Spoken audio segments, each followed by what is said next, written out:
Hello and welcome to I Know Dino. I'm Garrett, And I'm Sabrina. and today in our 406th episode, we have an interview with Skye Walker.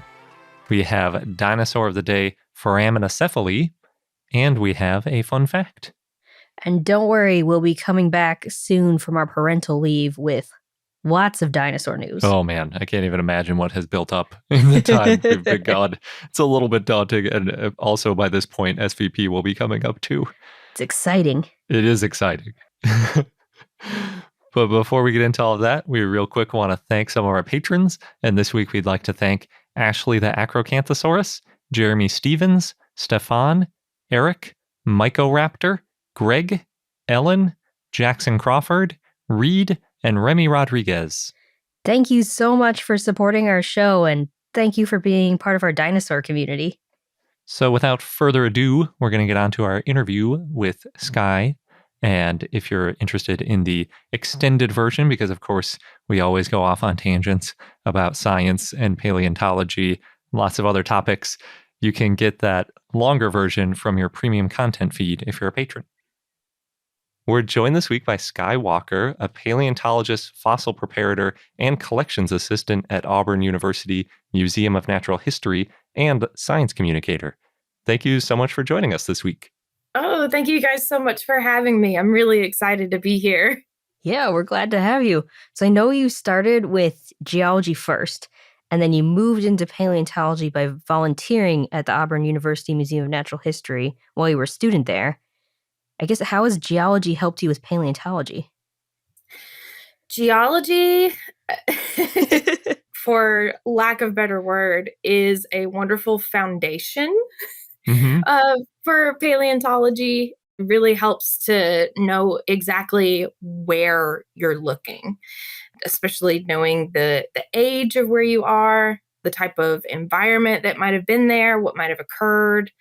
So it really just kind of helps you paint a picture of where the fossils you're finding are, I guess. So it just really gives you a lot of necessary background knowledge on where these fossils are coming from, other than just picking it up out of the ground and being like, oh, this is this and that is that. So having the knowledge of the rocks around you is something that I think every paleontologist needs. Oh, yeah. So when you started geology, did you know you were going to go into paleontology? Was it like, oh, I'm going to do a geology thing and then I'll expand it into paleontology? Or were you more like, I'm going to do geology and then discovered paleontology partway down the course? I had actually never considered geology at all until I got to college.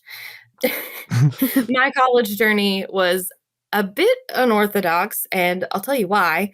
So I have a pretty basic paleo story of I wanted to be a paleontologist first and foremost, ever since I could walk, talk, do anything really. As a kid, of course, I didn't really have a plan. As a kid, you're not really thinking about that kind of thing. But once I got to where I had to choose what I wanted to do for a career, by the time I got to college, people had actually discouraged me from doing paleo at all. And so I started to look for other avenues, and you're going to laugh at me when I say this, or you're at least going to be shocked. I actually got a scholarship for theater. Oh, that's cool. Very different route. Very different. So different. And the reason for that was because people told me, oh, paleo, they've already found all the dinosaurs. They're not really making any discoveries anymore. How are you supposed to make money with a job like that? And so, of course, being very young and very impressionable, I listened to them, and I should not have. And so, of course, I turned to theater, which honestly is not a great avenue for money making either. But, that's a whole other story. That is a funny transition. Like, geology is not where the money is. You should go into theater. It's like... Right. Yeah. And so, anyway, it was this whole crazy story. And then, even though I loved theater so much, I started looking for yet more avenues, more roads to go down. And I considered psychology, I considered nursing. And so there was just one day where I was feeling sorry for myself because I didn't know exactly what I wanted to do. And then my husband, well, he was my boyfriend at the time, he sat with me and he said, "What about paleontology? I mean, you loved that so much when you were a kid. Why don't you just do it?" And I just kind of sat there for a second and I said, "You know what? You're right. You are absolutely right." And I thought about it some more and I started doing a little bit of research on how to actually get a degree in that, which of course you can't really. You kind of have to choose between geology and biology. And I heard that Auburn University, which was 20 minutes away from my house, I heard that they had this amazing geology program. And I applied immediately. And I looked at some of the course material and it sounded really interesting, especially all the Earth and Life Through Time courses and paleobiology, sedimentology, things like that. And I got in and I started later that year. And I just, yeah, I fell in love with it. I found so many people that were interested in science like I was. And we started talking about different types of fossilization and places to find fossils and sedimentology and just other stuff about the earth that I had no idea was even a thing. So it opened up this whole other world for me.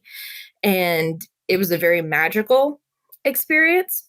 So, all in all, it's like I went from paleo to theater to nursing to psychology, and then I kind of circled my way back and I found geology and I just kind of kept my eye on the ball. I kept my eye on paleontology. That's what I wanted to do.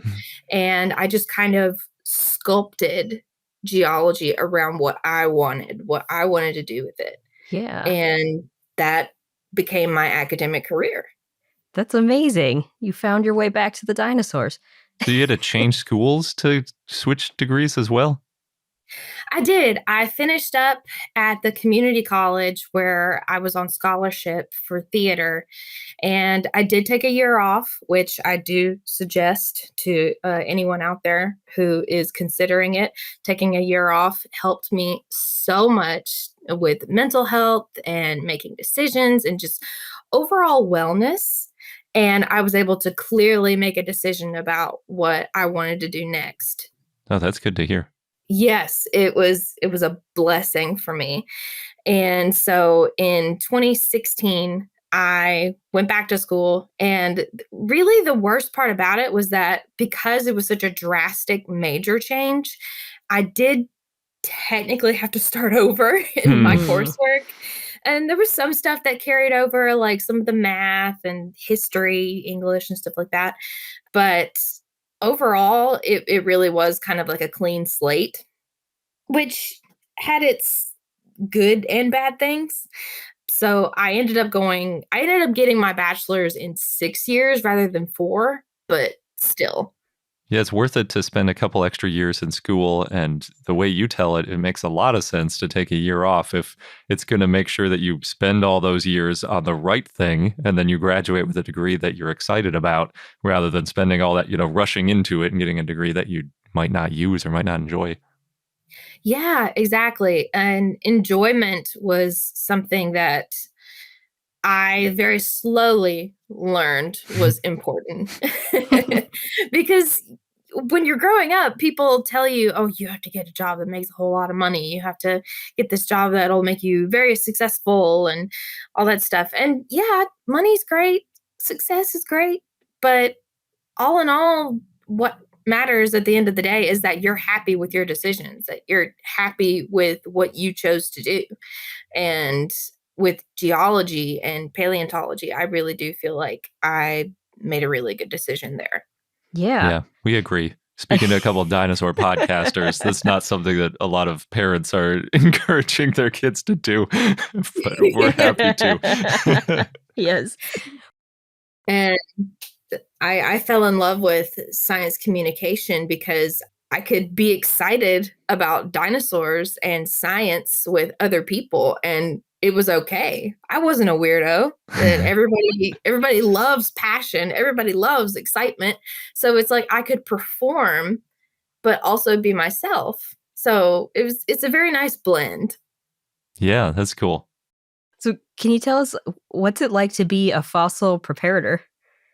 Oh, it's the best thing in the world to me. I didn't I didn't really consider it as a career until I started volunteering at the museum. Because growing up, when you consider being a paleontologist, of course, everybody has this image in their mind of all these people out in the desert, just Yeah. in the Indiana Jones hats and digging and, oh, we found this, whole T-Rex out here. Oh, this is so exciting. But, a lot of people don't realize that there's different subfields, and I was one of those people. I didn't know that there were, a bunch of different jobs in paleontology. And so that was part of the fun, was actually learning more and more about this field that I had been in love with for so long. And I'm still learning. But fossil prep to me is the most exciting. Ever since that I saw a plaster jacket and I heard that it needed to be opened up and cleaned up, it's like I felt something calling to me. Mhm. If that makes any sense. It sounds very mystical, and it kind of was. Open me, reveal me Yes, to the world. exactly. It's like you come across it and it's like, open me, reveal me. So I actually took a tour of the museum with some classmates of mine, and I learned that they needed volunteers. And so afterwards, I went up to our tour guide, who's the curator or one of the curators there, and I said that I wanted to volunteer. And he said, "Oh, awesome. Do you have any idea what department you want to help out with?" And I said, "If you have a fossil collection, put me in there." And he said, "Oh, well, that's great. Yeah, we don't really have anybody in there right now, and we really do need some help with, cataloging and moving some stuff around. So yeah, we can definitely get you started on that." And I said, "Yes." And I actually got back in my car later that day, and I emailed him immediately because he just told me to email him later and remind him. And it probably looked very desperate, but I didn't care. So I think the next week or so was when they really started me on that. And shortly before that, I had actually met my first paleontologist in person because I was taking a dinosaur class. It was one of two dinosaur classes offered at the university. And it's like, I saw him and he said, "Yeah, I'm a paleontologist. I work over at the vet school." And it's like my eyes just kind of zeroed in on him, like target acquired. We will meet And later. exactly, yes. So I just kind of clung to him for any kind of advice, any kind of just paleo anything, because if you know anything about paleo opportunities in the Southeast United States, they're hard to come by. So I wanted to get whatever experience I could. And so I reached out to him after I talked with the curator at the museum, and he said to reach out to him, and he could come help me bust open the jacket because, of course, I had never done such a thing before. And they mentioned something about bone saws and some drills, and I was like, "Okay, well, I can work a drill, but I've never touched a bone saw in my life." It's definitely a different story today, but pretty soon, we had that jacket busted open, and it was full, just full of shark vertebrae. And as soon as we opened it, I saw a little piece poking out, and I don't know. It was this magical moment. And I even got my own little, they called it a dino box. Even though I wasn't working on dinosaurs, I know they wanted to start me out on something relatively easy, something that, I couldn't totally screw up, which I was very grateful for. Vertebrae don't seem that easy, though. They didn't start you out super easy. No, not really, but the sediment that it was in was very chalky, so it came off pretty easy, and really all I needed was some water and dental picks. So I just kind of had my own little setup in the lab. That was another thing. I was so happy to have just my own little spot in the lab, and it was all mine. I had my own little lamp and my tools and my seat, and I just felt very official. That's awesome. So whenever I could after classes, I would just go to the museum. I'd sign my little name in the volunteer book and I'd go in the lab and just sit there for a couple hours, work on the vertebrae, and then call it a day. And so that was really when I started considering myself a paleontologist, the fact that I was getting that hands-on experience with fossils. After that, I just started working on some more projects and I became a fossil preparator for the museum. I was the only one, still am, doing the only fossil prep at the museum. And it's a very special position to me and I love it. It's, again, I will say it's very magical to be able to open up that little treasure trove in front of you and be one of the first pair of eyes to look at this thing in millions of years. It's a very mystical moment, Yeah. Yeah. That's super cool. So you learned a lot of it by just doing it. Yes, absolutely. And occasionally, I had questions for the curator, and he actually didn't have much experience with fossil prep either. But luckily, by that time, I had some friends that had more fossil prep experience than me. And so I could reach out to them with questions and send them pictures and just be like, hey, what do you think I should do with this type of situation? And, it really does help to have friends who are in the same field. But yeah, and so our museum isn't very high tech when it comes to fossil prep. So a lot of the stuff I've had to do has been by hand. So dental picks, toothpicks, brushes. We don't have any fancy air scribes or Oh, no. anything. Yeah, I know. I know. And so a lot of it has been very tedious, hands-on kind of stuff. And I'm actually pretty grateful for that because it really has allowed me to get a feel for what it takes to be a fossil preparator. Yeah, you're learning the hard way. I really am, yeah. And especially with something that I'm working on right now, I'm working on a turtle that was discovered in New Mexico in the 1980s. And it's the most frustrating thing I've ever encountered. Is it like all little pieces of carapace all smashed up or something? So most of it stayed together pretty well overall. And I started at one end of the shell and I've just kind of worked my way up. But as I've worked my way up, it's just gotten more and more frustrating. And it crumbles like sand. Oh no. And there was a point where I think I was also just kind of having a bad day, but I was leaning over it and I was very slowly just trying to secure some of the tinier pieces together. And I do this thing where I just kind of stop breathing. That's not good. I know. So I realized this, I guess, and I just kind of slowly let a breath out. And then a huge chunk of the shell just fell off and crumbled into 1,000 pieces.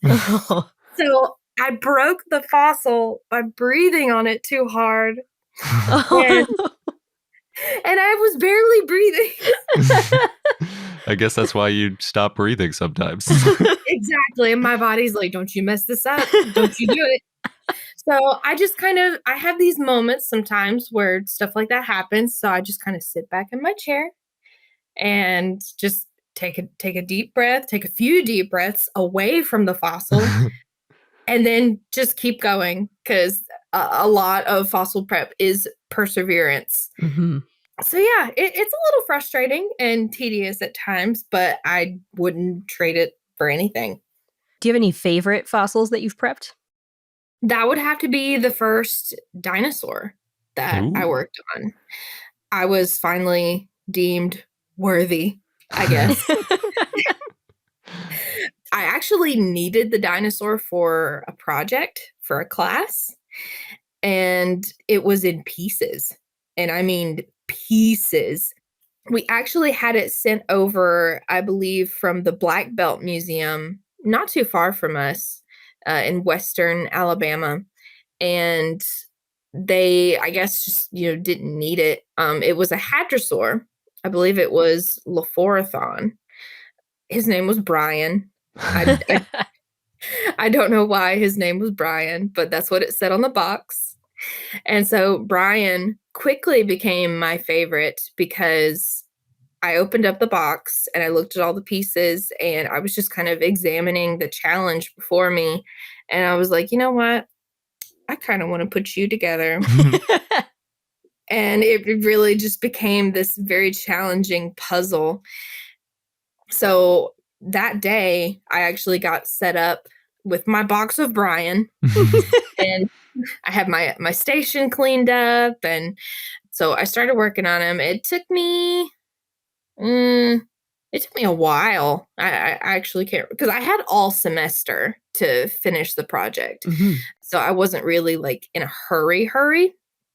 But I did want to take my time because this was the first dinosaur that I was getting a chance to work on. And they were just so casually letting me touch this creature. And, they were acting like it was no big deal. They were like, yeah, you can put it together. That's fine. It's just Brian.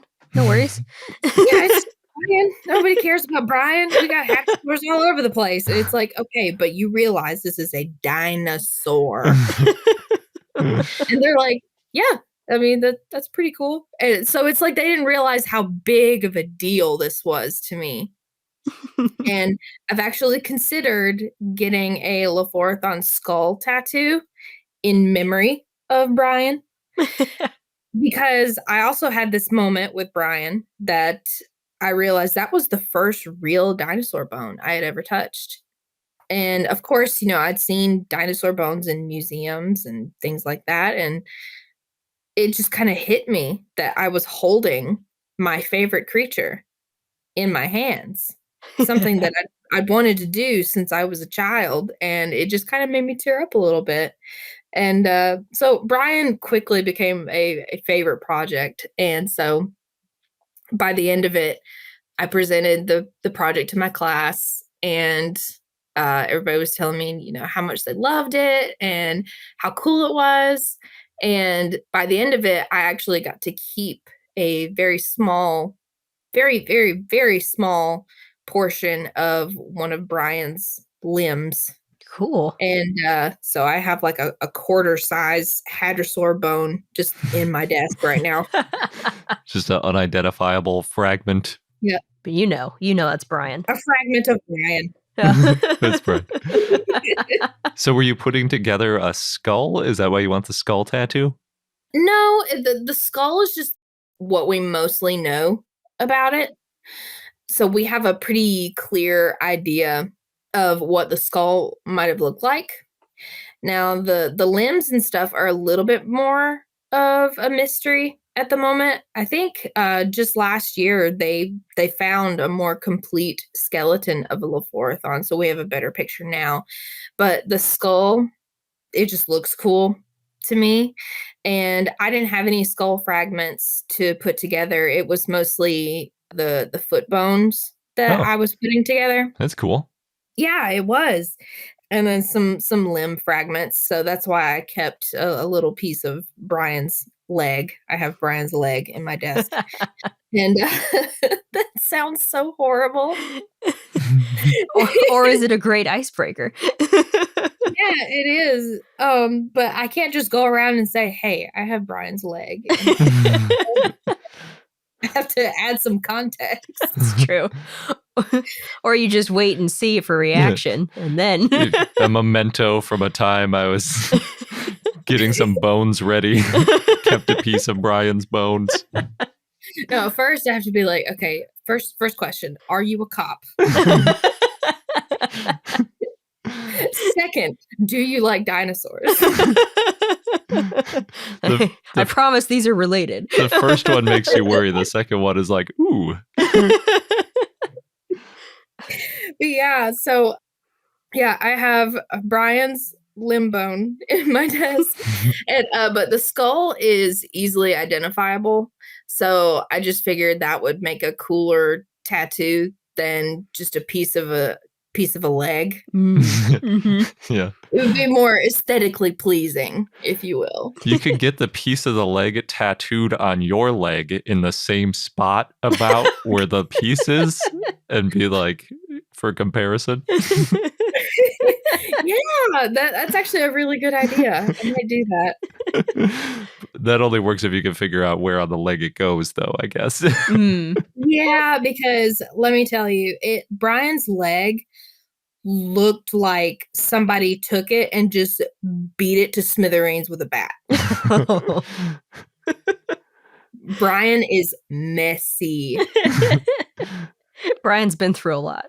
Yeah, Brian's really going through it, poor guy. Well, you help put him back together a little bit, so that's nice. Yeah. Yeah. Maybe I should change my Instagram handle to Dinosaur Therapist. So I know you have basically 2 jobs at the museum, fossil preparator and collections assistant.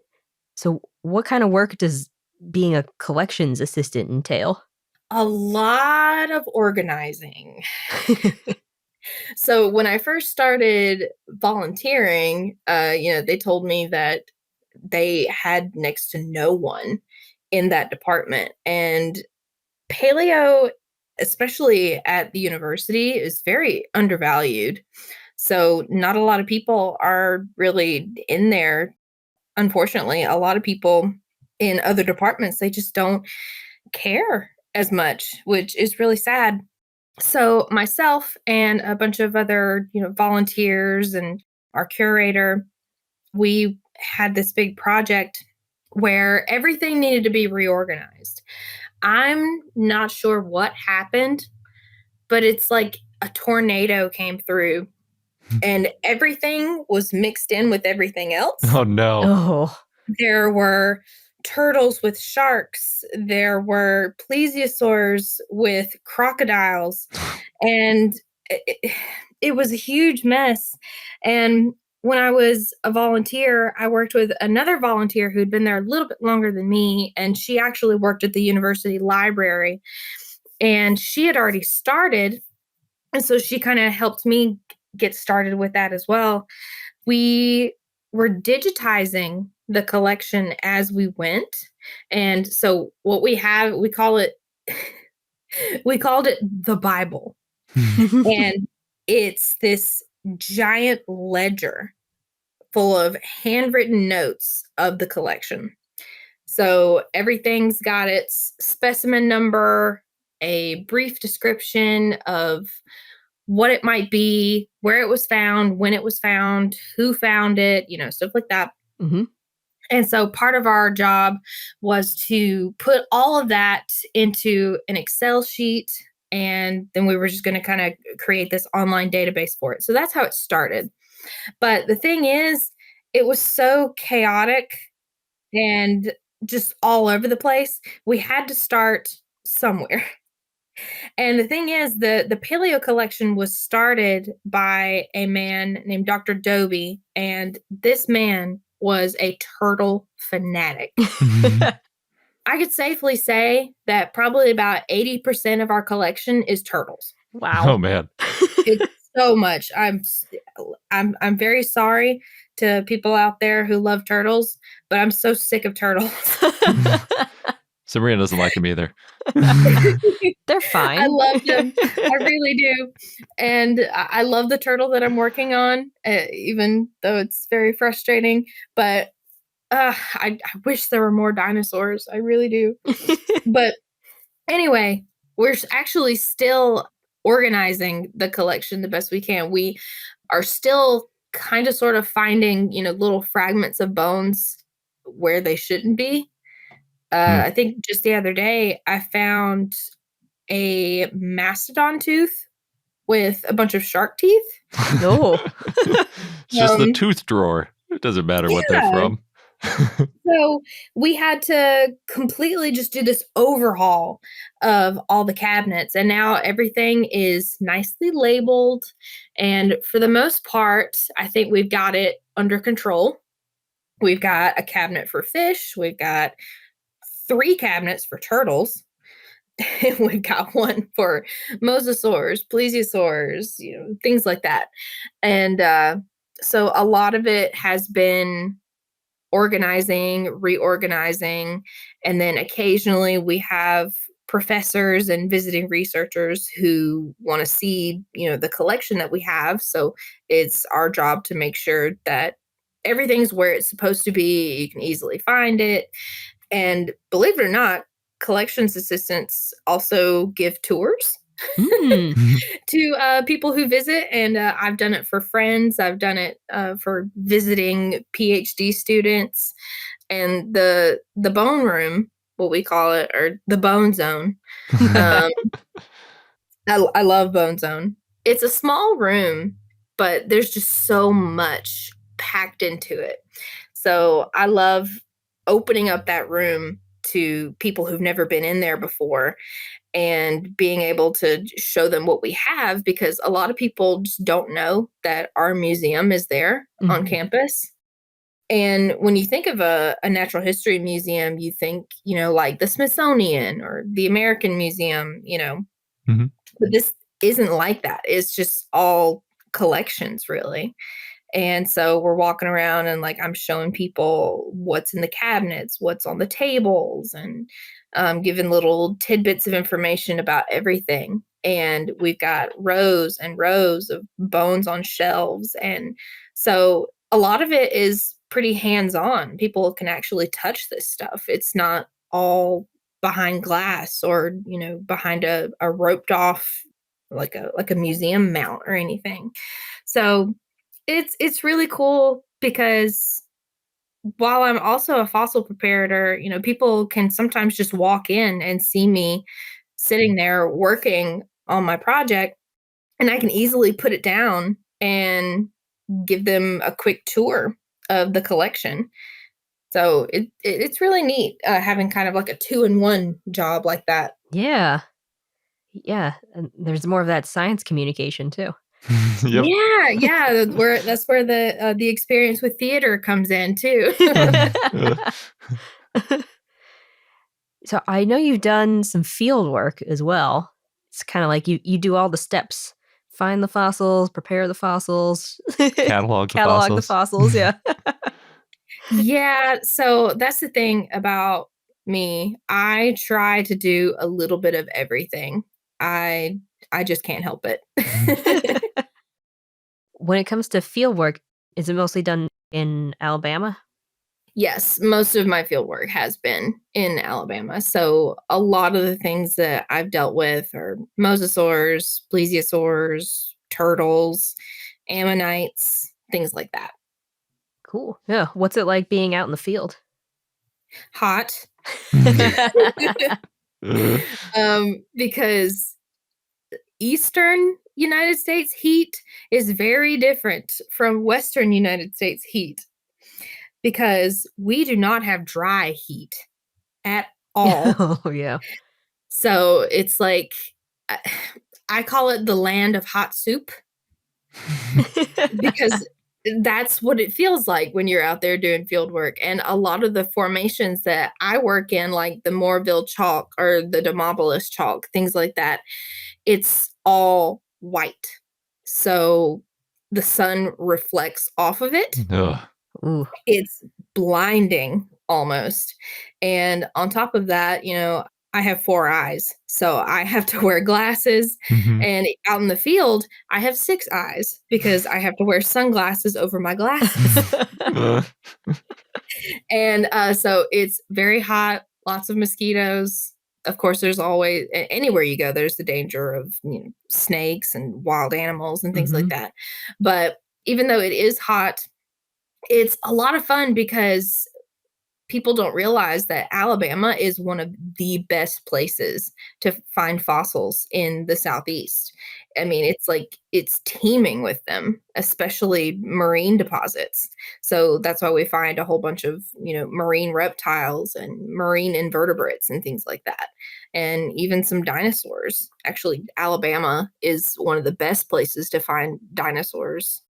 I unfortunately haven't found a dinosaur down here. Not I've yet. been I've been where they've been found. I just haven't found one personally, but mosasaurs, plesiosaurs, turtles, fish.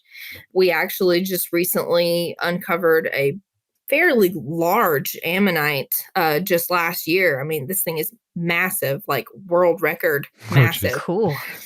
But yeah, and there's a lot of gullies that are hard to master the terrain over.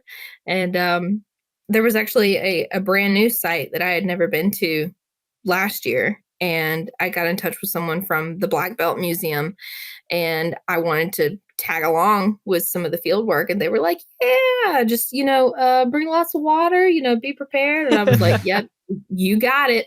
And we got there, and I didn't realize that we would be walking up vertical walls of chalk.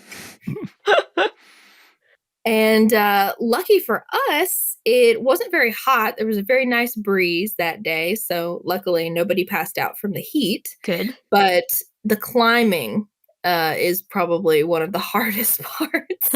And we had this 600-pound ammonite that we were going to have to lug through these gullies. So that was fun. So it's hard and it's very hot, but the things that we find are well worth it. Yeah.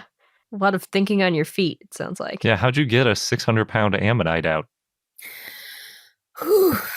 Well, we needed a team of people. I think there were 9, 10 of us, something like that. We actually had to build a sled for it and strap it, like really secure this thing to that sled.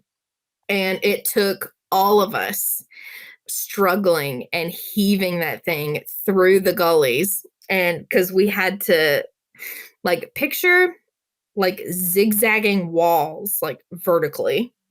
And because we did find it on a relatively flat kind of plateau. And so, of course, we had to put a field jacket on it, secure it and everything. And then it was a matter of getting up underneath it and actually getting it up out of the ground. And then the sled, I believe, was built at the Black Belt Museum. And then we had a bunch of, trucks to transport it to. And the thing is, you can't drive out to where this thing was because of the gullies. So we had to use the sled to kind of zigzag that thing out of there and then load it onto the truck. Wow. And I think the truck was parked less than a mile away. Still a long way. Yeah. Yeah. So it took a village to get it out of there, but we did it, and it's currently under preparation at the Black Belt Museum. So hopefully maybe midsummer it might be ready to be revealed to the public. Awesome. Yeah. And I still haven't gotten back the photos of the team that we took out there, but everybody was all smiles when it started. And maybe a little less smiley by the end. a little less so by the end. Everybody covered in sweat and everybody's so tired. And Oh my gosh, but it was worth it. It really was. And we had a great team out there. That's awesome. So for our listeners, is there a place online which is the best place to follow you and your work? I am most active on Instagram. I am the Dinomancer. Nice. All lowercase, all one word. I actually really love that name. I tried to blend dinosaurs and necromancer. Yeah. It's a great name. It's such an amazing image to me, you know? And I'm currently waiting on somebody to draw me in like black, like necromancer robes, and I've got these dinosaur skeletons just erupting from the ground. And one day. But yes, so I am most active on Instagram at the Dinomancer, all one word, all lowercase. And it's the same for Twitter and TikTok. And those are the three main ones that I do. I'm going to try and get some more TikTok material out because I have discovered that I really do love that. You can make some really funny skits out of some paleo stuff on TikTok. Definitely. And people love it. Cool. Cool. Well, thank you so much for joining us. It was really awesome hearing about your whole journey and how you went from theater to dinosaurs and paleontology and all that. Plus all the aspects of paleontology. Yeah. Yeah, and I'm not going to stop anytime soon. So good. Awesome. Well, yeah, thank you again so much. Yeah, thank you guys so much for having me. It's been a real honor. Thanks again, Skye, for the fantastic interview. We don't hear a lot about paleontology in Alabama, so it's really great to hear about some of the stuff you found and worked on there. And we're really excited to hear what you find in the future. Yes. And before we get into our dinosaur of the day, Foraminacephale, real quick, we're just going to take a sponsor break. And now onto our dinosaur of the day, Foraminacephale, which was a request from Crow via our Patreon and Discord, so thanks. It was a Pachycephalosaur that lived in the Late Cretaceous in what is now Canada, and it looked kind of like Pachycephalosaurus. It walked on two legs, it had a dome, it had a long tail. It was small and bipedal, estimated to be about 5 feet or 1.5 meters long and weighed 22 pounds or 10 kilograms. It's pretty small, a lot smaller than Pachycephalosaurus. Mm-hmm. It was herbivorous, and it had a thick dome on its skull, and the top of the dome had lots of small pits. That's interesting. Yeah. The bone on the front and top of the head projects backwards and downwards over the base of the skull. Okay, yeah, I think that's the kind of thing we see on Pachycephalosaurs in general, sort of the back. I almost see it like hair when I see that with the like bump sticking out at the base of the like crown bump. Mm-hmm. Almost. The type species is Foraminacephale brevis. The fossils were found in 1902, and at first it was thought to be a new species of Stegoceras, Stegoceras brevis, by Lawrence Lambe. Then it was later assigned to Prenocephale and then to Sphaerotholus. Lawrence Lambe wrote, quote, "As a rule, the bones are well preserved but very fragile, so that the greatest care is requisite and special precautions necessary before their removal can be attempted." End quote. That sounds kind of poetic. Yeah. He also wrote, quote, "For these bones, the name Stegosaurus Validus is proposed with the hope that future discoveries may aid in a clearer understanding of their affinities." It seems like an aspirational species name, Validus. Like, I'm going to name it Validus, and then in the future, we're going to find some stuff, and it'll show that it's valid. Yeah. Well, then in 2011, Ryan Schott suggested a new genus name, Foraminacephale, in a thesis, and then it was formally named by Schott and David Evans in 2016. The genus name means foramina head, the open holes on the top, and there have been 21 specimens found, so there's a growth series. Wow, that's a lot. Yeah. And most of the specimens found were of subadults. Okay, that could help to explain the small size. That's still pretty small, but yeah. The growth series also helps show how Foraminacephale is different from Stegoceras. It's good, otherwise it probably would have stayed named Stegoceras. Yes. A young Stegoceras had a flat dome, but a young Foraminacephale specimens, they had slight domes. Foraminacephale also had less empty space in the skull roof, and the sides of the dome were less angled and the dome thickened at a slower rate than Stegoceras. There's quite a few differences. Yeah. The dome for Foraminacephale also gets taller with age, but not really wider. Turns into a cone head? I guess that's one way to put it. Or maybe just a dome head. Histology also showed the domes became less porous with age. There was less empty space.